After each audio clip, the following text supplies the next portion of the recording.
The story of King Nriga. Once the family members of Lord Krishna, such as Samba, Pradyuma, Karubanu, and Gara, all princes of the Yadu dynasty, went for a long picnic in the forest of near Dwarka. In the course of their excursion, all of them became thirsty. So they began to try to find out where water was available in the forest. When they approached a well, they found there was no water in it, but on the contrary, within the well was a wonderful living entity. It was a large lizard, and all of them became astonished to see such a wonderful animal. They could understand that the animal was trapped and could not escape by its own effort. So out of compassion, they tried to take the large lizard out of the well. Unfortunately, they could not get the lizard out, even though they tried to do so in many ways.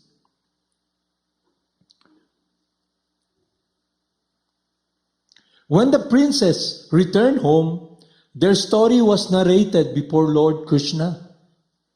Lord Krishna is the friend of all living entities. Therefore, after hearing the appeal from his sons, he personally went to the well and easily got the great lizard out by simply extending his left hand. Immediately upon being touched by the hand,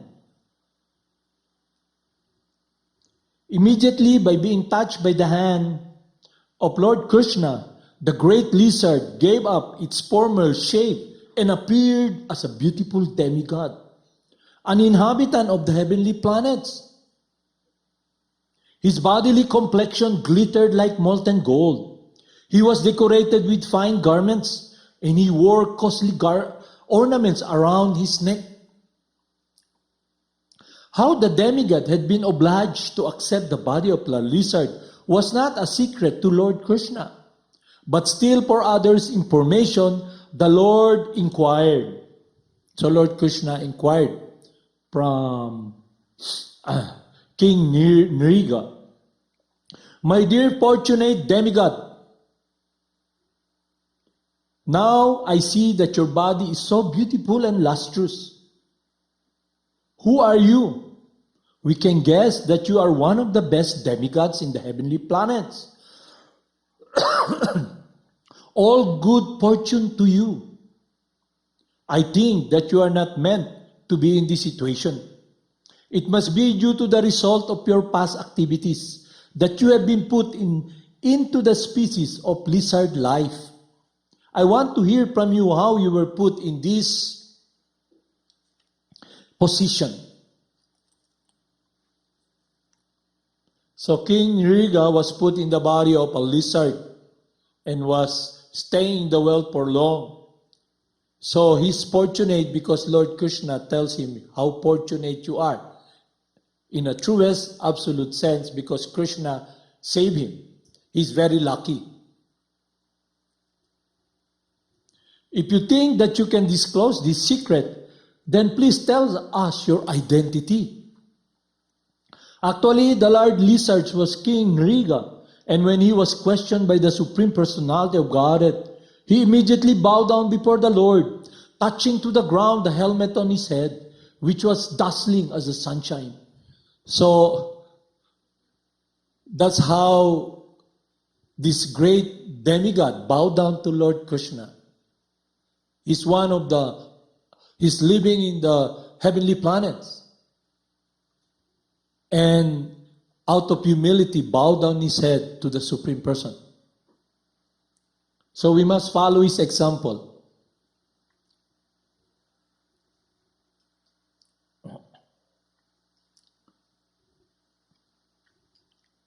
In this way, he first of all offered his respectful obeisances unto the Supreme Lord. He then said, "My dear Lord, I am the son of King Ixbaku, and I am King Nriga. If you ever take an account of all charitably disposed men, I am sure that you must have heard my name. My Lord, you are the witness. You are aware of every bit of work done by the living entities. past, present, and future. Nothing can be hidden from your eternal cognizance. Still, you have ordered me to explain my history, and I shall therefore narrate the full story. King Nirga proceeded to narrate the history of his degradation caused by his karma kanda activities. Karma kanda is engaging in rituals, good karma to achieve benefits and heavenly situation and a heavenly environment. Karma kanda activities, good karma. Okay? He was charitably disposed and had given away so many cows that he said the numbers was equal to amount of dust on the earth, the stars in the sky, and the rainfall. According to Vedic ritualistic ceremonies, a man is charitably disposed is commanded to give cows to the brahmanas.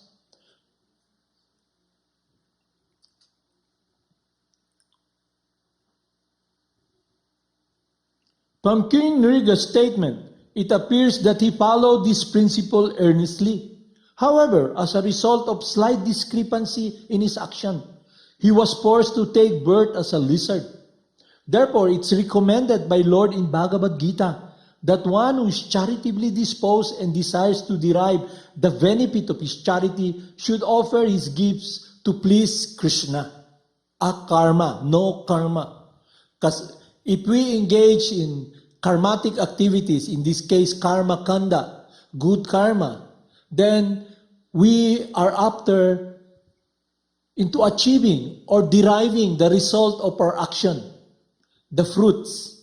So we have to have material body, to be in the material body, to derive that result. So if you engage in bad karma, like heinous activities, vicious activities, hurting other people and other living entities, that's bad karma, then we will also reap the fruits of our action.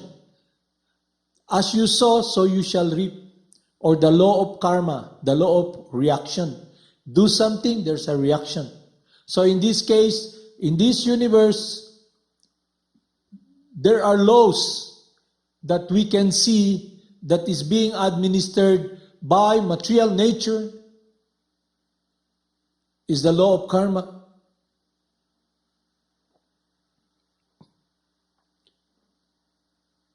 And if we engage in simple activities, we will be liable to reap the fruits of our action in the lower planetary system, in the world of Yamaraj, the superintendent of death. There, whatever activities or sinful activities due to us, we will experience that. And then we come back again to this material world according to the modes of material nature that we have been entangled and encumbered and in focus.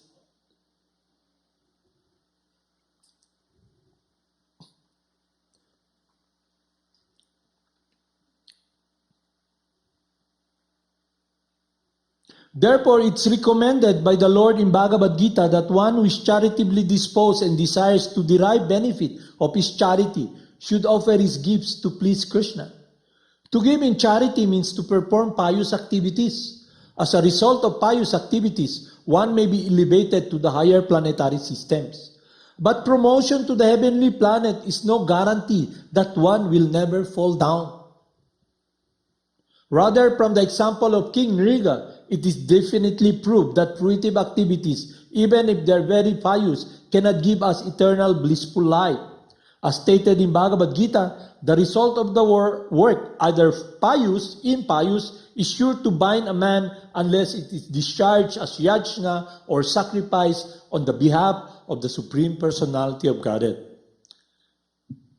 Karma, good and bad, akarma, no karma. So, activities in pure devotional service, karma yoga, action in the service of the Supreme Person, there is no karmic reaction.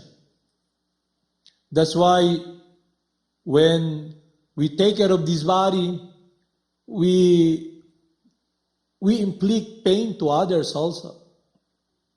So we should offer our life, our body, this body that we have, our activities in the service, in the sacrifice to please the Supreme Person. King Nirga continued to say that the cows given in charity were not ordinary cows. Each one was very young and given birth to only one calf. They were full of milk, very peaceful and healthy. All the cows were purchased with money that had been earned legally. Furthermore, their horns were gold-plated. Their hooves were bedecked with silver plates, and they were covered with silken wrappers, which were embroidered with pearls and necklaces. He stated that these volubly decorated cows were not given to any worthless person, but were distributed to the first-class brahmanas, whom he had also decorated with nice garments and golden ornaments. The brahmanas were well qualified. None of them were rich, and their family members were always in want for necessities of life.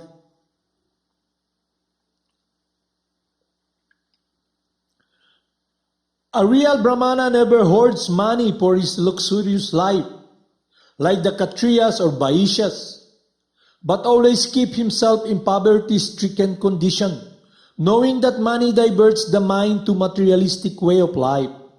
To live in this way is the vow of a qualified brahmana. And all of these brahmanas were situated in that exalted vow. They were well learned in Vedic knowledge. They executed the required austerities and penances in their lives and were liberal, meeting the standard of qualified brahmanas. They were equally friendly to everyone. Above all, they were young and quite fit to act as qualified brahmanas.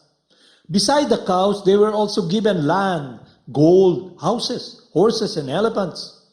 Those who were not married were given wives, maidservants, grain, silver utensil, garments, jewel, household furniture, chariots, etc.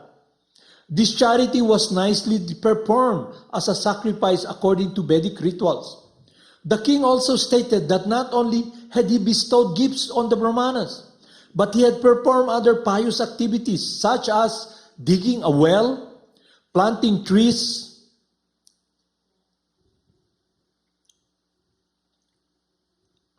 on the roadside and installing pans on the highways. The king continued, in spite of all this, unfortunately, one of the Brahmana cows chanced to enter amongst the other cows. Not knowing this, I again gave it in charity to another Brahmana.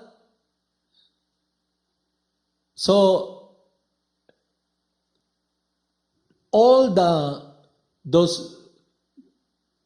so many cows that he gave to the Brahmanas, one, by chance, he offered it again to another Brahmana.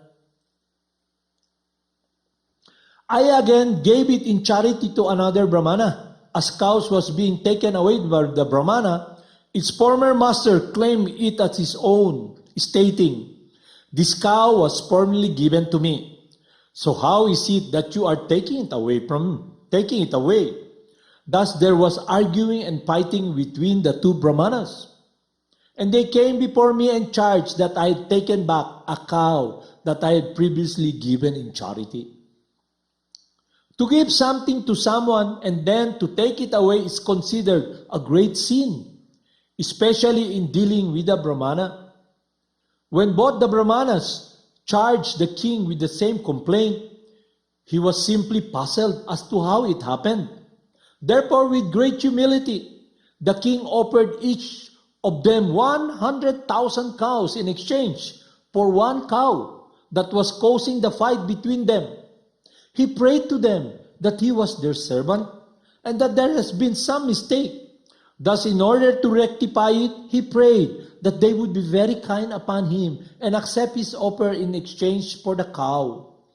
The king fervently appealed to the Brahmanas not to cause his downfall into hell because of this mistake. A Brahmana property is called Brahmasva, and according to Manu's law, it cannot be acquired even by the government. Both Brahmanas insisted that the cow was theirs and could not be taken back under any condition. Neither of them agreed to exchange it for 100,000 cows. Thus disagreeing with the king's proposal, both Brahmanas left the palace in anger, thinking that their lawful position had been usurped. After this incident, when the time came for the king to give up his body, he was taken before Yamaraj, the superintendent of death. Yamaraj asked him whether he wanted to first enjoy the result of his pious activities or first suffer the result of his impious activities. Yamaraj also hinted that since the king had executed so many pious activities and charities, the limit of King Nriga's enjoyment would be unknown to him. There was practically no end to the king's material happiness. But in spite of this hint, he was bewildered. He decided to first suffer the result of his impious activities and then to accept the result of his pious activities. Therefore, Yamaraj immediately turned him into a lizard. So, he first accepted the resultant, the sinful karmic reaction, bad karma. King Nriga had remained in a well as a big lizard for a very long time. He told Lord Krishna, in spite of being put in that degraded condition of life, I simply thought of you, my dear Lord, and my memory was never vanquished. It appears from this statement of King Nriga that persons who follow the principles of fruitive activities and derive some material benefits are not very intelligent. Being given the choice by the superintendent of death, Yamaraj, King Nriga could have accepted first the result of his pious activities.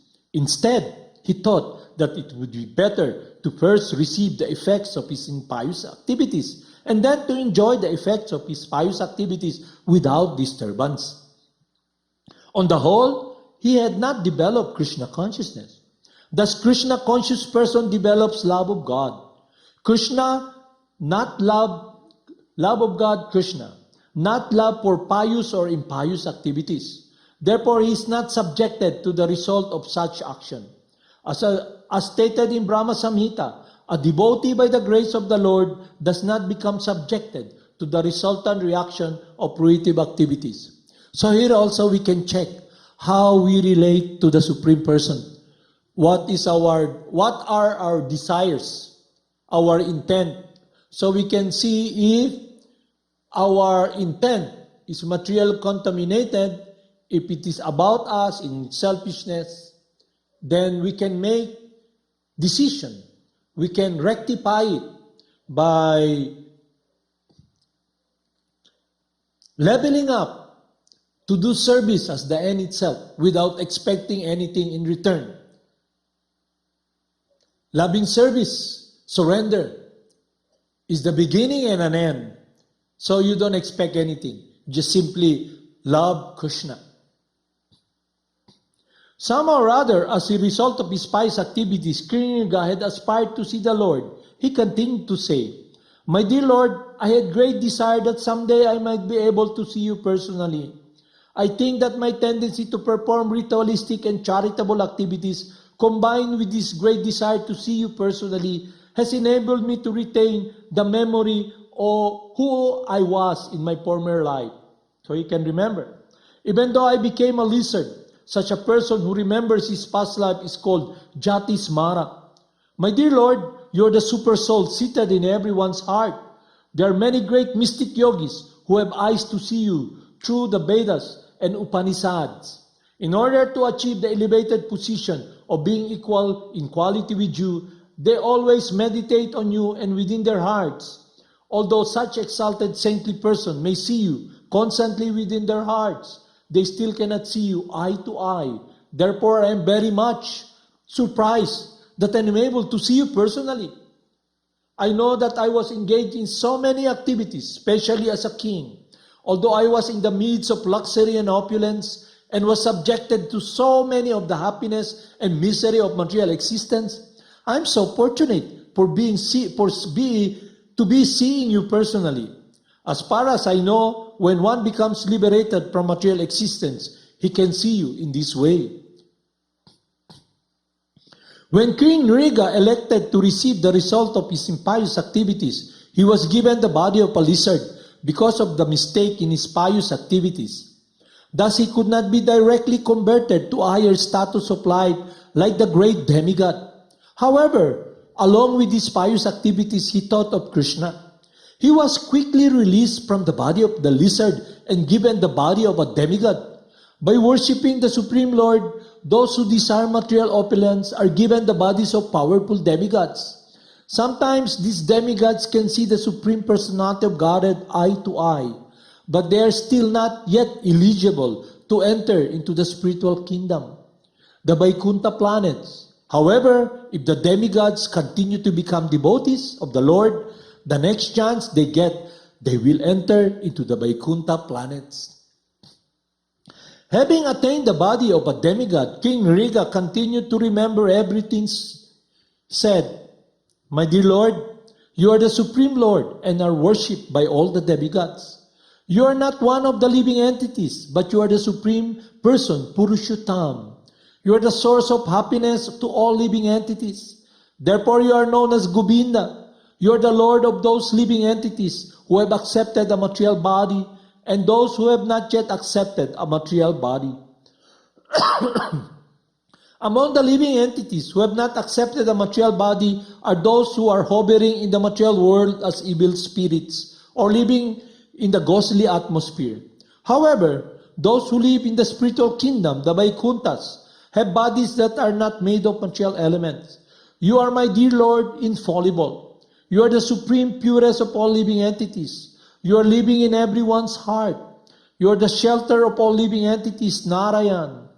Being seated in the heart of all living entities, you are the supreme director of everyone's sensual activities. Therefore, you are called Hirishikesa, the master of the senses. My dear Supreme Lord Krishna, you have given me this body of a demigod. I will have to go to some heavenly planet, so I am taking this opportunity to beg your mercy, that I may have the benediction of never forgetting your lotus feet, no matter to which form of life or planet I may be transferred. You are all-pervading, present everywhere, as cause and effect. You are the cause of all causes, and your potency and power are unlimited. You are the supreme absolute truth, the supreme personality of Godhead. You are the supreme Brahman. I therefore offer my respectful obeisances unto you again and again. My dear Lord, your body is full of transcendental bliss and knowledge, and you are eternal. You are the master of all mystic powers. Therefore, you are known as Yogesvara, the supreme mystic. Kindly accept me as an insignificant dust at your lotus feet. So you see his attitude, although he's very powerful, very wealthy, what connects him in focus, in meditation? It is humbleness, to take shelter of the supreme lovable Lord Krishna. At this time, before entering the heavenly planets, King Nriga circumambulated the Lord. He touched his helmet to the lotus feet of the Lord and bowed before him. Seeing the airplane from the heavenly planet present before him, he was given permission by the Lord to board it. After the departure of King Nriga, Lord Krishna expressed his appreciation for the king's devotion to the Brahmanas, as well as his charitable disposition and performance of Vedic rituals. Therefore, it's recommended that if one cannot directly become a devotee of the Lord, one should follow the Vedic principles of life. This will enable him one day to see the Lord by being promoted either directly to the spiritual kingdom or indirectly to the heavenly kingdom, where he has hope of being transferred to the spiritual planets. At this time, Lord Krishna was present among his relatives who were members of a Kshatriya class, warrior class. To teach them through the exemplary character of King Nriga, he said, even though a Kshatriya or a warrior king may be as powerful as fire, it is not possible for him to usurp the property of a Brahmana and utilize it for his own purpose. So, the property of the Brahmana, the priests, because they're performing Vedic ritualistic sacrifice, studying the Vedas and teaching it, they have no time to earn money. They're very poor. So Krishna takes care of them. So kings and administrators take care of them. Just like what King Nriga did. He offered them wealth so they can be very focused in their practice and performing Vedic ritualistic activities. But there's this hitch that Lord Krishna will now discuss. At this time, Lord Krishna was present among his relatives who were members of the warrior class to teach them through the exemplary character of King Nriga. He said, even though a Kshatriya, a warrior king, may be as powerful as fire, it's not possible to him to usurp the property of a Brahmana and utilize it for his own purpose. If this is so, how can an ordinary king, who falsely think of them as the most powerful beings within the material world, usurp a Brahmana's property? I do not think that taking poison is as dangerous as taking a Brahmana's property. For ordinary poison, there is treatment. One can be relieved from its effects. But if one drinks the poison of taking a Brahmana property, there is no remedy for the mistake. The perfect example was King Nriga. He was very powerful and very pious, but due to the small mistake of unknowingly usurping a Brahmana's cow, he was condemned to the abominable life of a lizard. Ordinary poison affects only those who drink it. An ordinary fire can extinguish simply by pouring water on it. But the Arani fire, ignited by the spiritual potency of the Brahmana, can burn to ashes the whole family of person who provoked such a Brahmana. Formerly, the Brahmanas used to ignite the fire of sacrifice not with matches or any other external fire, but with a powerful mantra called Arani.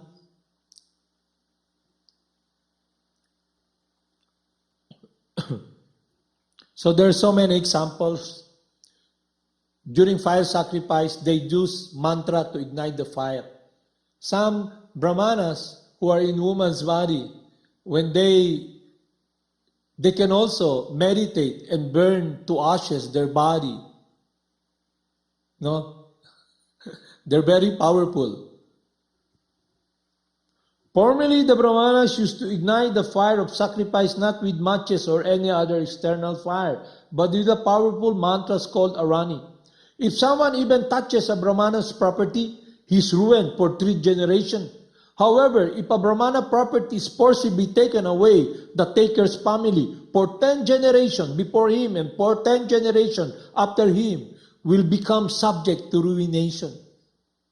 Remember the pastimes of Haridas Thakur when these government personnel who tried to put Haridas Thakur in harm's way.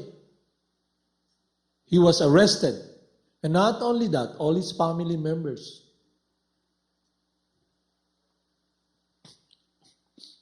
On the other hand, if someone becomes a Vaishnava or a devotee of the Lord, 10 generations of his family before his birth, 10 generations after will become liberated. So you see, positive, negative.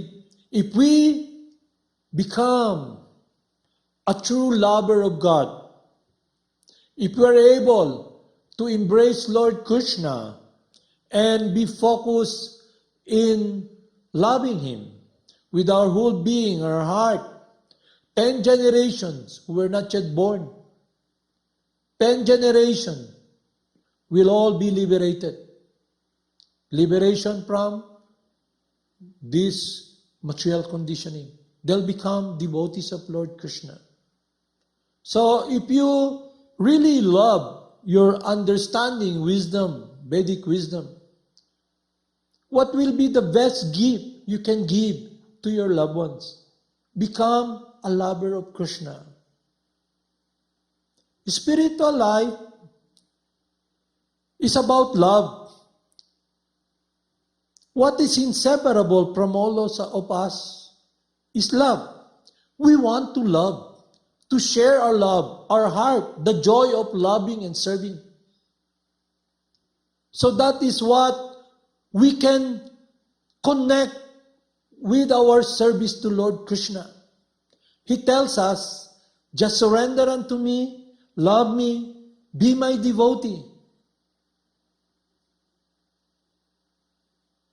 So the pleasure of Lord Krishna is our love.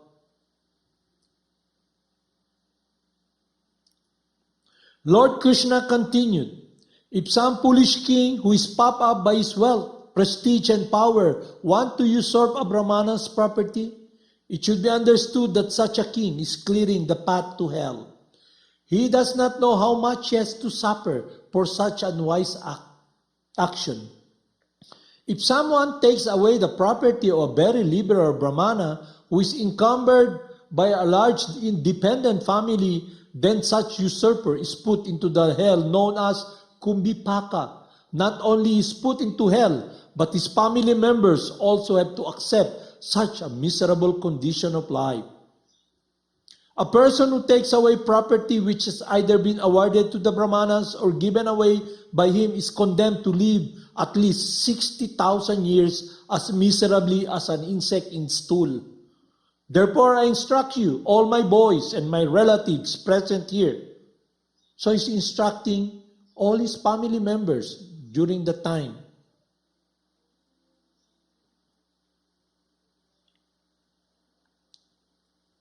If someone even wishes to possess such property, let alone attempts to take it away by force, the duration of his life will be reduced.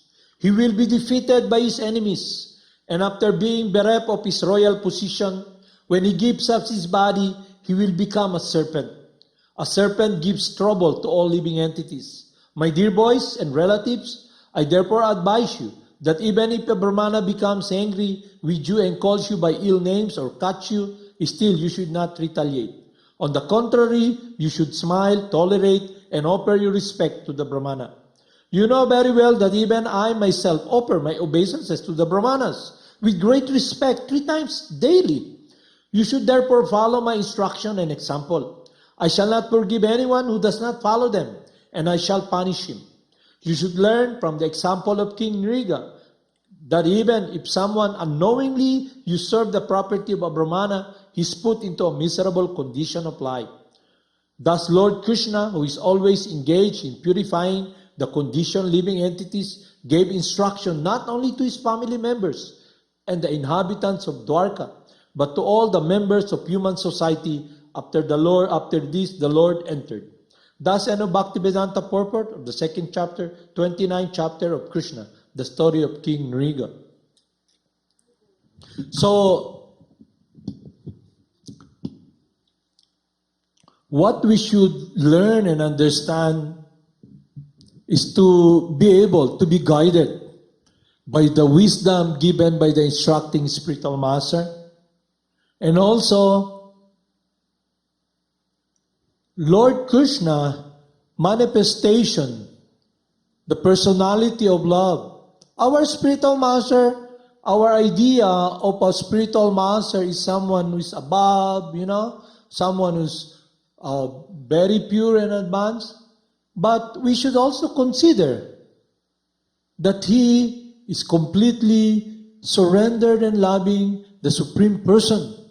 And through his guidance, we can be directed and we can focus our love upon loving the Supreme Person.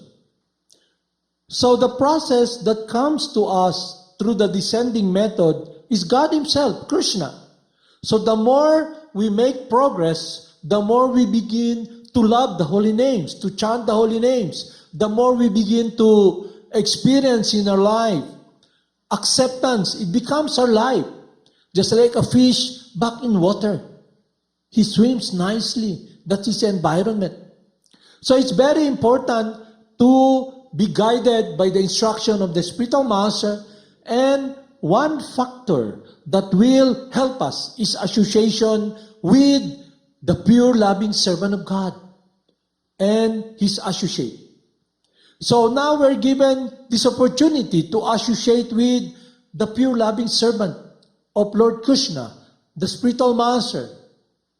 And through his association, we can be guided. So if you associate with worldly minded people, their interest is about themselves. And they engage in so many activities that has karmic reaction, good or bad. And you mingle with them. You become influenced by them. There is a saying, you associate with thieves, you begin to develop, to become a thief. You develop their character. And then afterwards, you become a thief. So if we follow the instruction of Lord Krishna and associate with the devotee through his instruction, that love that is given us, we appreciate it. That our spiritual master is simply purely loving Krishna, because Lord Krishna is simply the personality of love and whom we can love. So instead of focusing, of trying to ascend, to try to configure how to become pure, how to know everything, let's be very simplistic. We are living entities. Inseparable from us is our love. The reason we are suffering here, because we have directed our life in trying to engage in activities that has karmic reaction. Fruitive activities. We taste the fruits, good or bad, because of our longing for material achievement. So, in a nutshell, bottom line, we have misused the great fortune that is inseparable from us.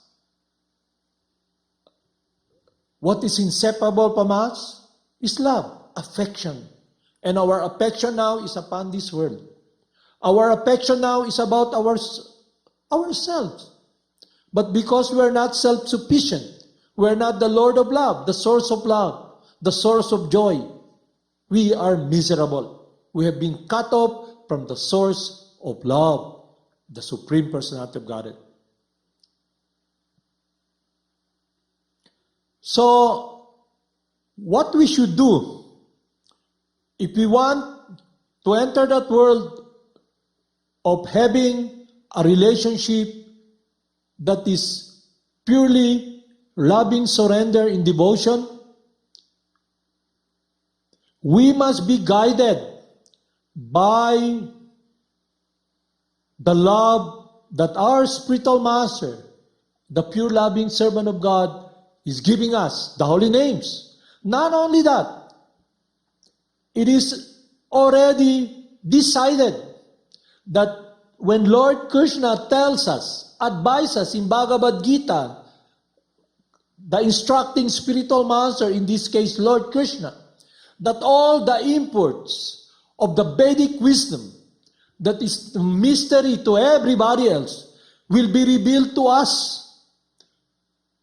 That's why when Lord Krishna was instructing all his relatives, it is not a threat, but because he wants all of us to be in pure loving service, to be embracing, tasting that affection, that shelter, and we can be situated in a solid, absolute foundation that will not waver or quiver or be destroyed. It is what is inseparable from us, a spirit soul, and be focused in harmony in the embrace of Lord Krishna. So instead of trying to ascend with our mind, trying to dissect, as what we have discussed yesterday, this person, he thinks that when Lord Krishna, when Lord Chaitanya tells us, Hare Nama, Eva Kevalam, Koloa Nasteba Gatiranyata. In this age of quarrel and confusion, there is no alternative, there is no alternative, there is no alternative except through the chanting of the holy names, because the Supreme Controller, the Lord of Love, comes and embraces us. So we must have this clear focus, clear understanding. If I simply embrace the holy names, then Krishna running towards me, I should embrace him. But I want to reiterate the teachings, the advice of our instructing spiritual master. The taste of the pudding is in the eating. You must take the walk. We must take the walk. Nobody will walk for us. We must make the decision. Because if we don't make the decision and do otherwise, how can we be sheltered and protected? Because as we can see that the world of Lord Krishna is about loving service. He enjoys and he's happy with the loving service of his devotees. And that is the world that is being introduced to us through our spiritual master, who is a pure loving servant of God. Because the pure loving servant of God can influence us to love the Supreme Person. How can someone who has no love for God teach us about love for God? How can the mind which is made of matter try to enter what is not matter? So let's simplify the process. Chanting the holy names, understanding my eternality, and now I can engage what kind of life I want to live. Will it be a life of karmic reaction, experiencing the happiness, the pain? And not only that, it's temporary. And I am eternal. Why should I invest, put, and make a choice to live in a temporary world? It is because I'm ignorant, I'm not tasting the sweetness of love. King Nirika, Bali Maharaj, they're willing to shed everything. Arjuna in the battle of Kurukshetra, his only desire is to please the Supreme Person. But Duryodhana, he wants power, control.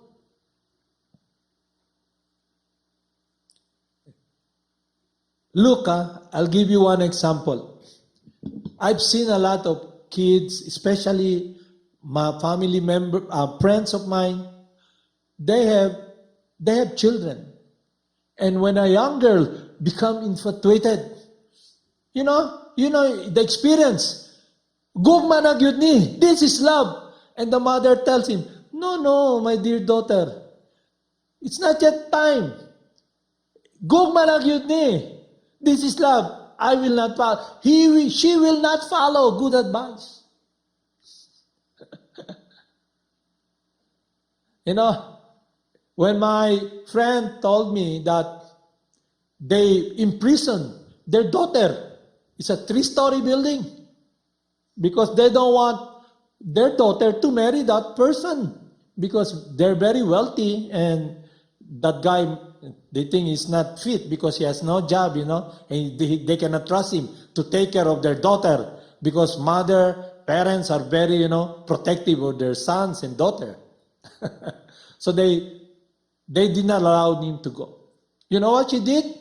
She got all the blanket, tied it like Rapunzel, tied it, and she clung to it, went down. And when they opened the door, she's not there anymore. Went with her lover. So, all of us, We want to love and serve. So now we have a clear understanding now where we will repose, direct, take shelter, offer our love. Will it be in the altar of the sweetness of sweet Krishna, or in the altar of the pain of Maya or illusion?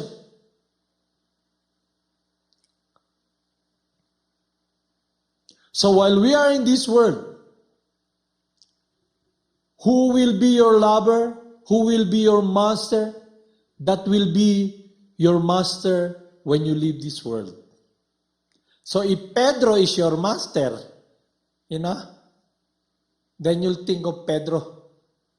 But if at the time you leave this world, because Krishna, the altar, the person you offer, is the Lord of love. Because of hearing from someone who's loving him, who's very pleasing to him. Lord Krishna is always thinking of his devotees, and the devotees are always thinking of Lord Krishna. So if we have this great fortune to come in contact with someone whom Lord Krishna loves so much and follow him, because his world is a world of love, if we can only appreciate what love is, then we'll appreciate how much we are being loved by Krishna and the spiritual master.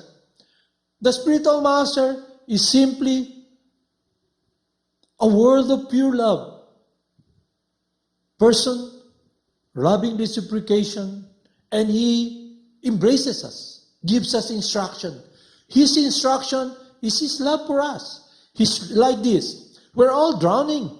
The spiritual master with his boat that will not sink, the transcendental boat. He sees us drowning. He picks us up. He holds our hand. But to climb, sometimes it's really, we have to exert effort. You hold him. He picks you up. Come, ride this boat. So now, we can make this choice. Life, happiness, for love, a taste of sweetness, or like me, a taste of pain. Just like what King Riga experienced. He was engaging in so many karma kanda activities. But because of a discrepancy, he has to suffer the reaction of that sinful activity. So you can make this choice. You have this human form now. Time is moving. Krishna loves us so much, he gives us choice. And we can use this body with this wisdom. So now, his body is like a vehicle. There's gasoline because what we eat, We can go. We can use our brain and everything. And the goal is there. Embracing, loving Krishna. There are many roads. So what will we do with this body? The spiritual master tells us, walk straight and embrace Krishna, chant the holy names. Krishna, love the holy names. Because Krishna will be the one to enthuse you. If you say Krishna because he's the source of happiness, your tongue will always say Krishna, Krishna, Krishna. Your mind will be longing for Krishna. So that is a meditation of Bhakti Yoga, that Krishna himself will be the driving force that will drive us towards that world of a relationship that is eternal, that is very sweet, that gives us peace of heart. So now, you can gauge and check what is being offered by the mind, our activities. Is it conducive to really love Krishna and embrace him? Will my meditation every day will be a world of thinking of my loved ones? Just like this person who is so infatuated, just like this girl, even though they separate him from the person she's loving, still she goes out and make way, even though she may fall down from the 3-story building. Because of her focus and meditation, the enthusiasm, the perseverance to make effort, to use her brain so she can get out of the clutches of her parents to be able to embrace that young boy. So now you have this opportunity, this body. But if you think, next time na lang, time is moving. Tick, tick, tick, tick, tick, tick, tick. The master, your master today, will be the master at the time you'll be leaving this body. That will be your meditation, where your heart will go, where you will take shelter. So, hopefully, we have learned something on this day, and make a decision, like King Nriga, that even though he is encumbered in a lizard body, he's always thinking of Lord Krishna and praying to be with Lord Krishna. So while we're encumbered in this body, in this material world, we should be in meditation of that love of Krishna that will appease our heart, that will give us fulfillment, give us joy. When we say Krishna, the mind becomes peaceful. So we must come to the point wherein we are in love again with Krishna. Haribol Namaste.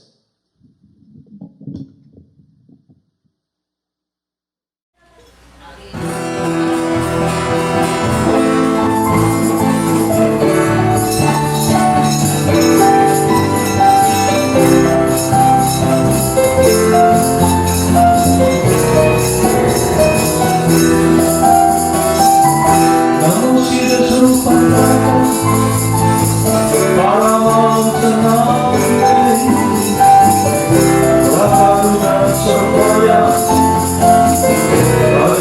Hare Krishna,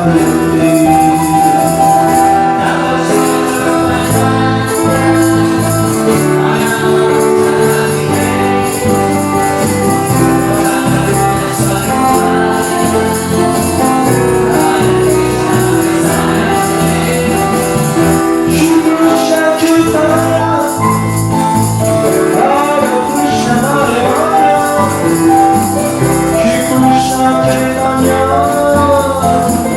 Hare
Jaya Jaya Siddhaswarupananda, Madana Paramahamsa.